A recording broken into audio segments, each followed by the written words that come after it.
Les gars, un bitcoin à 500 000 $? Non, je ne suis pas un moonboy. Je vous ai préparé des petits travaux qui pourraient vraiment bien vous surprendre. Vous savez, quand bitcoin était à 200, 500, 1000 $, jamais on n'aurait pu croire qu'il arriverait aux 20 000, 50 000 et même 100 000 $. Pourtant, il l'a fait. Je pense qu'il est temps maintenant d'ouvrir notre cerveau au potentiel. Et c'est ce qu'on va voir tout au long de cette vidéo. Est-ce que c'est vraiment possible? Est-ce que c'est de la désillusion? Est-ce que je suis trop bullish et trop euphorique? C'est ce qu'on aura le temps de comparer et de constater ensemble. Et ce n'est pas tout, en bonus, je vous ai préparé des petites pépites sur Solana XRP qui sont quand même des narratifs clés pour ce bullrun. Ça vaut la peine de regarder un petit peu plus en profondeur ce qui est en train de se passer. Je m'appelle Noctis, je fais des vidéos en français tous les jours sur les cryptos pour t'aider à mieux comprendre ce marché. Si tu n'es pas encore abonné, je t'invite à le faire tout de suite et à activer la petite cloche. On démarre tout de suite. On se rejoint directement sur un graphique du BTCD. Donc la BTCD, quand elle descend, c'est-à-dire que les capitaux sortent de Bitcoin, ils ruissellent vers les altcoins. On a beau retourner la BTCD dans tous les sens, elle annonce une chute pour février. Ici, on a le cas de figure d'un Dead Cat Bounce Pattern. On monte, on atteint le premier top, on crash, on rebondit, on n'arrive pas ici à faire de plus haut, on fait un équal, on vient reprendre un tout petit peu liquidité ici en haut et puis hop, on va accélérer. Ça, c'est le contexte clé qui m'amène à la suite. Hier, on a analysé ce graphique, je le refais rapidement aujourd'hui. Donc ça, c'est tout le marché des altcoins.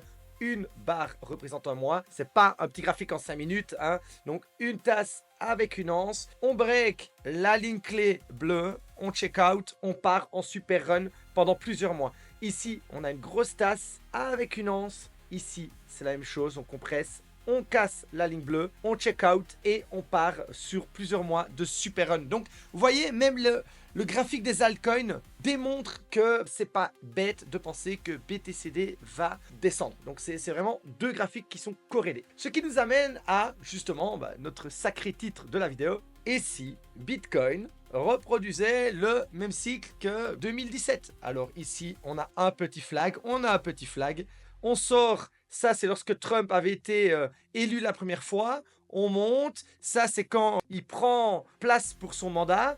Et ensuite, on a vraiment le super run. On est en train de refaire exactement la même chose. Ok, on a même plus de force ici à la sortie. Évidemment, si je projette la même chose, hein, on a mis des petites barres de mesure ici, ça nous amènerait à 500 000. 500 000, c'est vrai. On est en train de se dire, mais Noctis, tu délires un peu, c'est énorme. Il faut savoir que c'est un algorithme, le Bitcoin, et qu'à partir du moment où les capitaux de l'or en grande masse commencent à se diviser, donc la plupart des capitaux sortent de l'or pour aller sur le Bitcoin. Parce que si la réserve stratégique de l'Amérique commence à dire « Ah, moi je veux moitié Bitcoin, moitié or », il y a beaucoup de gens qui vont suivre cette réserve. Ensuite, qui pourrait suivre l'Amérique? D'autres pays. Ça, c'est encore une chose. Il y a la suite du cycle logique. À partir du moment où on a déjà eu 1 an, 2 ans de marché aussi sur Bitcoin, on a la phase où les médias en parlent et il y a une arrivée des foules énorme qui amène beaucoup de liquidités. Ensuite, c'est pas tout. On pourrait avoir aussi les grosses entreprises. Comme MicroStrategy a montré l'exemple, il pourrait y avoir des très grosses entreprises qui pèsent des milliards, qui commencent à se dire moi je veux ajouter des bitcoins dans mon portefeuille d'entreprise pour augmenter sa valeur. Donc encore un narratif. Et voyez en fait, si tous ces éléments commencent à se mettre en place, il y a largement assez de capitaux pour atteindre sans problème les 500 000 $. Donc voilà, il faut être conscient du potentiel et des possibilités. On a encore ce petit graphique, on a un retest, ici on a un retest. Alors c'est vrai que celui-là a l'air un peu plus mou, mais non, d'un autre côté, ici on est monté en escalier, alors qu'ici on est monté en vertical, donc il est logique qu'il se calme un peu. Il est monté tellement fort que là on s'est dit oh calme-toi. Donc on a le pullback, on ressort en flag, si on le pète à la hausse les gars, si on le pète à la hausse, c'est parti, on a le catalyseur. Donc ici, c'est pas 500 000, c'est voilà, 270 000, ce qui est déjà très bien. Ethereum, alors Ethereum, j'ai fait une analyse complète il y a 2 jours, elle est incroyable, elle a son petit succès. Hein.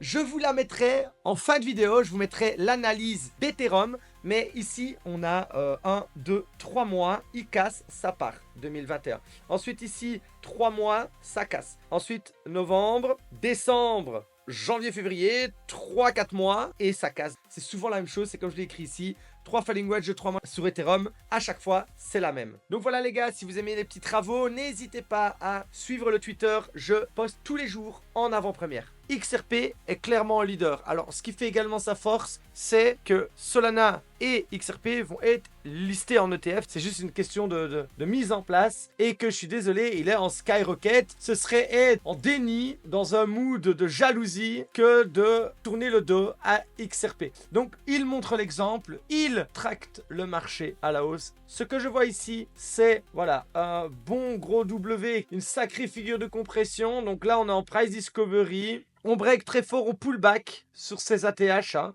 donc sur ces plus hauts. On pull back et on se fait accepter, on refait encore un plus haut.